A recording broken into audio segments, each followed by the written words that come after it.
We begin with the latest from Abuja's President Bola Ahmed Tinubu has declared a state of emergency in Rivers State, citing escalating political unrest and security threats.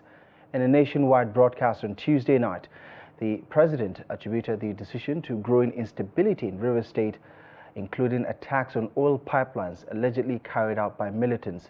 He expressed concern that neither Governor Siminalayi Fubara nor his deputy had reached out to him during the crisis, leaving him with no choice but to intervene.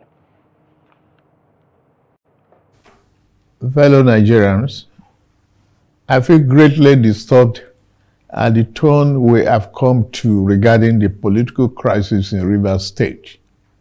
Like many of you, I have watched with concern the development, with hope that the parties involved will allow good sense to prevail at the soonest.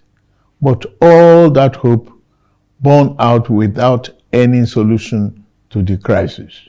Some militants had threatened fire and brimstone against their perceived enemies of the governor, who has up to now not disowned them. Apart from that, both the House and the governor have not been able to work together. Both of them do not realize that they are in office to work together for the peace and good governance of the state.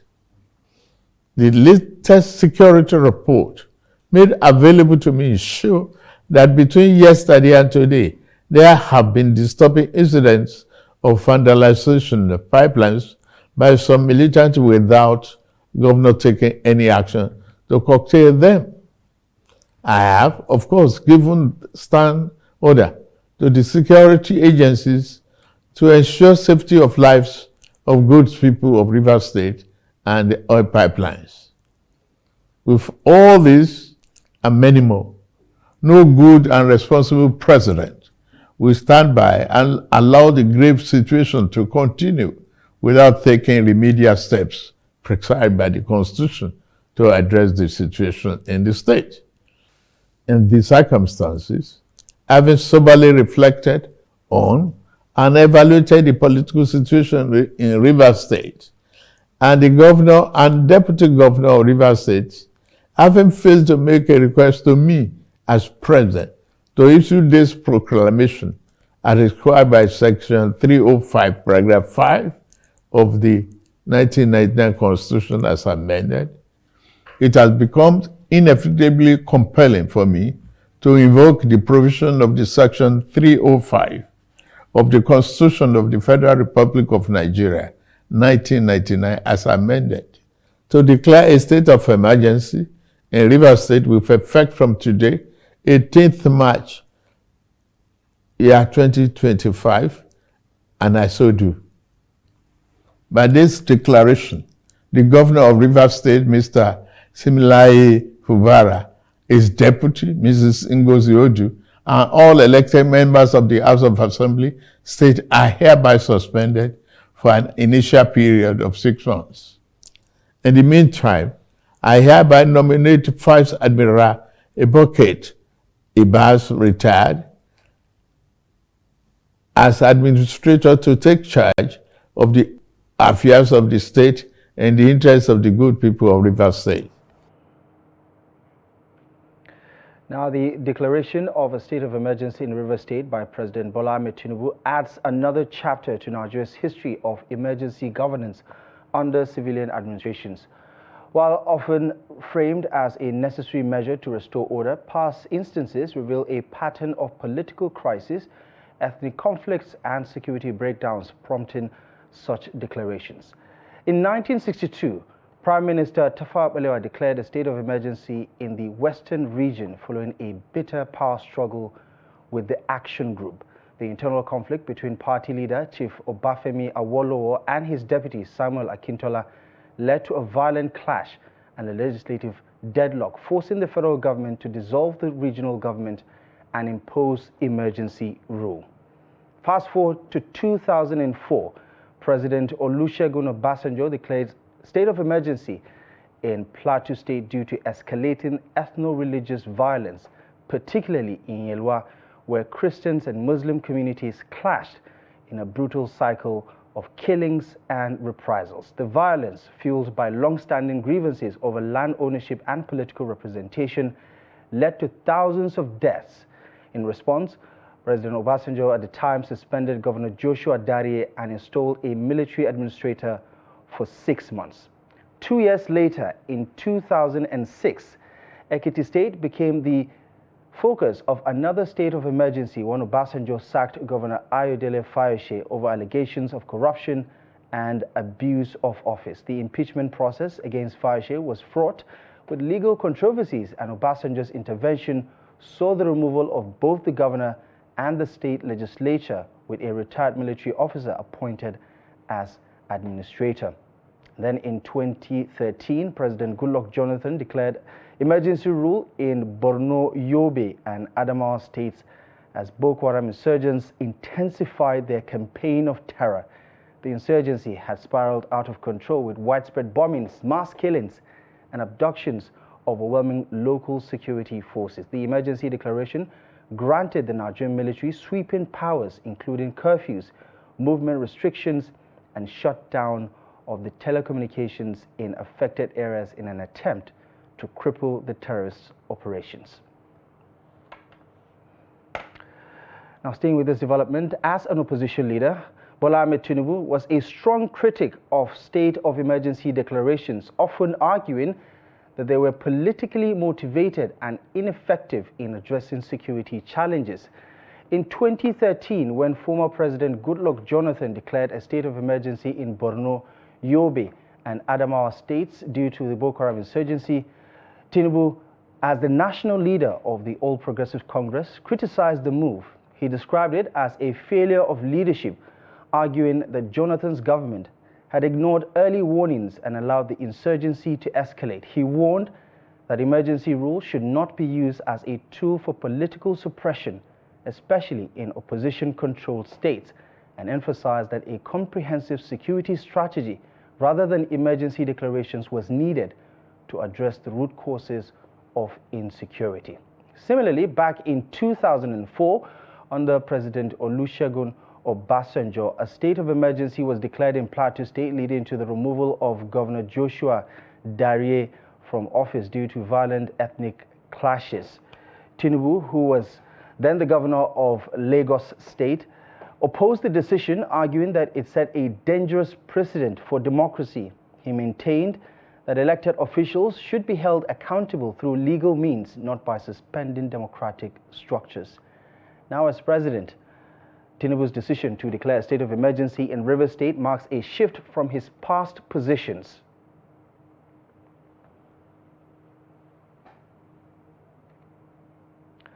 Well, joining us now to get some more insight on this developing issue is Emmanuel Osemeka, a political affairs commentator, to help us unpack what has been a very interesting and intriguing development.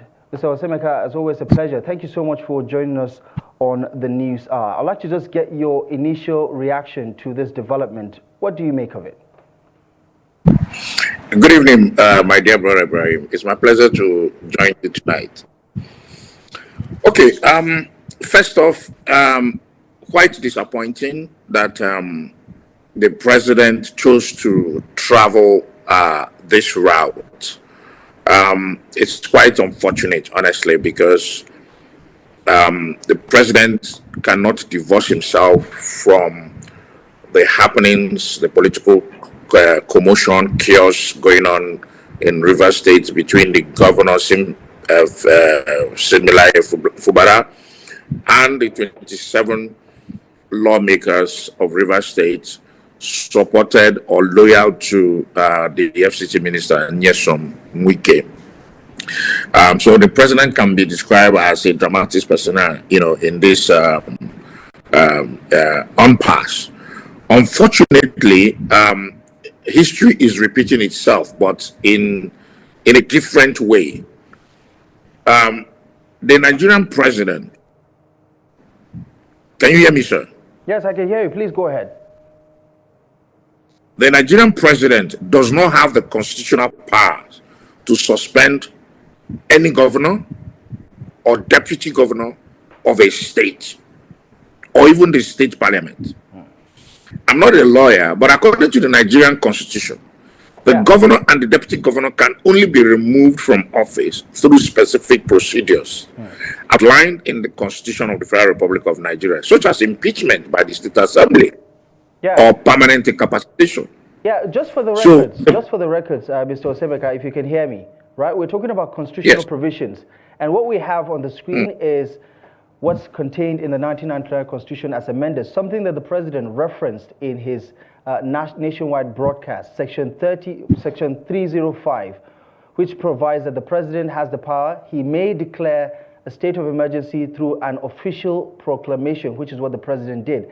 And the grounds for declaration include war, invasion, or external aggression, breakdown of public order and safety, which I believe is what the president was alluding to when he talks about a breakdown of law and order and security concerns, which he said he has received, natural disasters or public health emergencies, political instability that threatens governance. But here's a question where many people seem to have polarizing viewpoints. He needs a National Assembly approval, and we're not quite sure how he got it, even though we understand that he was in a meeting, a closed-door meeting with the NSA and the leadership of the National Assembly from both the Senate and the Green Chamber. So constitutionally, regards to Section 305, he does have the power to declare a state of emergency, and by that extension, it means that the governor is under suspension, not impeached. Let's situate it. If you carefully listen to what I said, the president does not have powers to suspend. I'm not saying he does not have powers to declare state of emergency. He does not. He has powers to declare state of emergency, which should be an extraordinary security measures put in place, just like you had in 2013 and upwardly with Yobe, Borno, and Adama. The governors were not suspended. Their deputies were not suspended. The parliament were not suspended. What you had was that there were sweeping powers given to the military to arrest and detain for questioning and for further investigation. But the elected officials remained in their seats. So what I said was that, yes, I'm not a lawyer. Lawyers will be able to explain this better.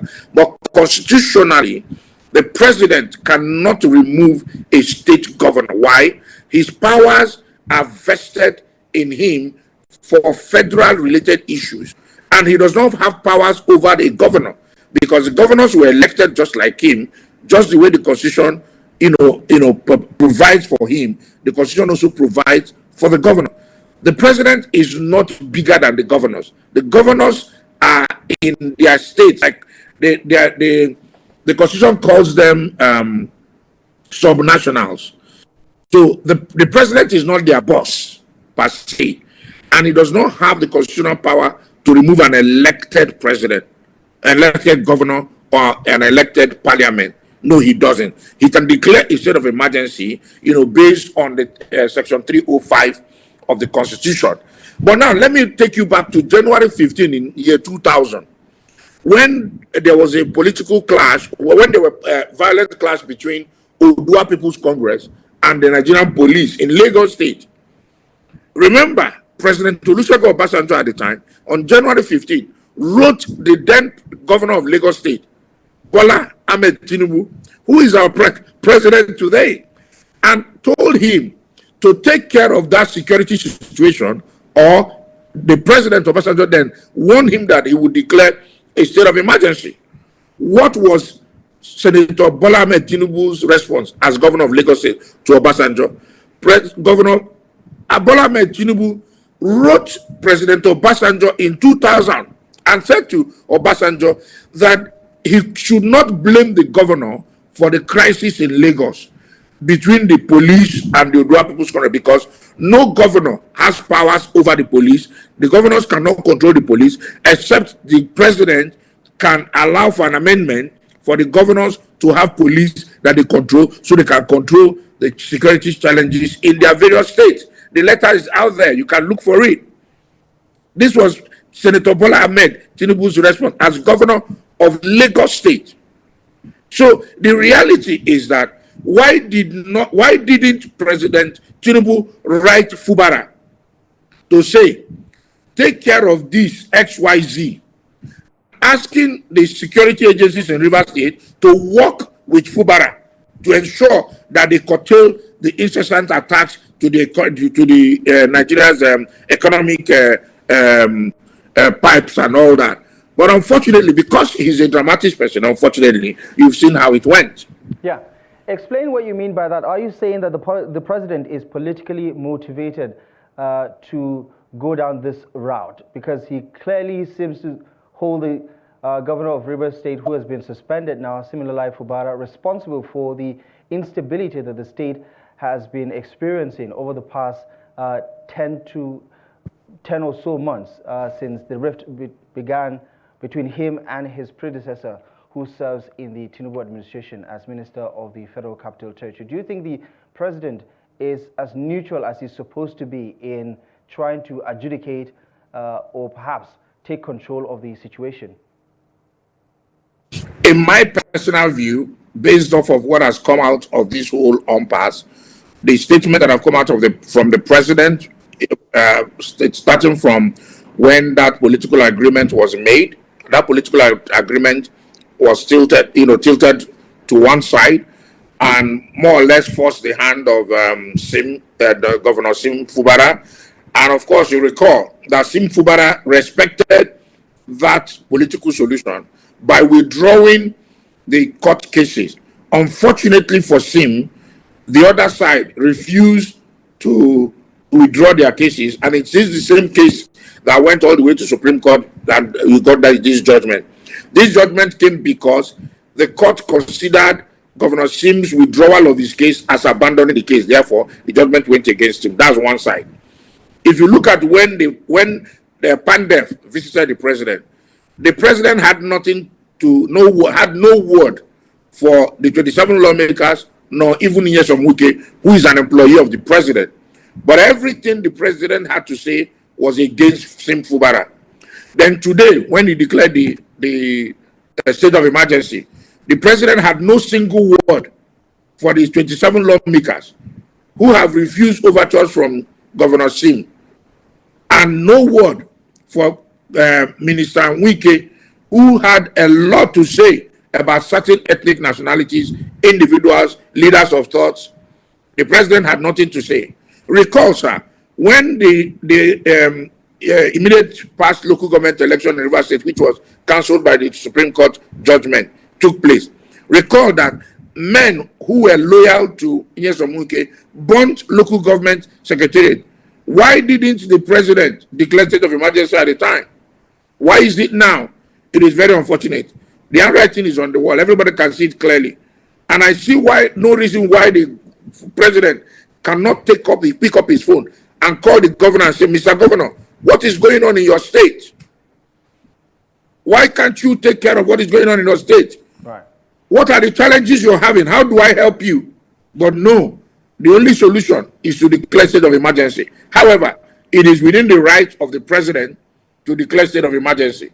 Governor Sim Fubara has his own problems, has his own challenges, has his own shortcomings. He also fueled the whole impasse. There's no winner among the both sides behaved irresponsibly. Both Sim, 27 lawmakers, and worse off Nyesom Wike. But the truth is that the president should have done much better. He has not behaved as a neutral party in this whole case, in my view. You're saying there's no winner. Seems to me like the FCT minister will be quite happy with the outcome so far. Unfortunately, whether he's happy or not, it is very unfortunate. The reality is that, first off, the Supreme Court judgment says that Rivers State should not get allocation until budget presentation. Now, will the Rivers State will the administrator get the allocation of Rivers State government? That's a question that we need to ask. That's one. Two, the fact that that judgment came against Rivers State meant that the security men who earn minimum wage cannot get salary to send their children to school, and they will not have money to eat. Drivers at the state government and local government will be unable to get salaries. So today, the president has suspended all of them. So the issue now is, yes, of course, I want to believe that his excuse is that they want to be able to bring peace, which is good. Wike has not won. SIM has not won. The 27 lawmakers have not won. All of them have been kicked out of government for now, pending when they're able, their heads can calm down and sit like gentlemen and decide how they will move forward politically. Because the reality is that they were behaving like children. They have refused for governance to happen in Rivers State. All of them, right, without exception. Right. Okay. As we like so we see how it pans out as we progress. Let's see what happens at National Assembly tomorrow. All right. The next couple of weeks or months, perhaps 6 months, would be quite telling about the future of Rivers State. Beyond just the politics of it, lives are at stake, especially with some of those protests and concerns by different ethnic groups in the state, should this particular type of situation happen. Mr. Emmanuel Osemeka, as always, a pleasure. Thank you so much for the analysis. We appreciate your insight on the News Hour.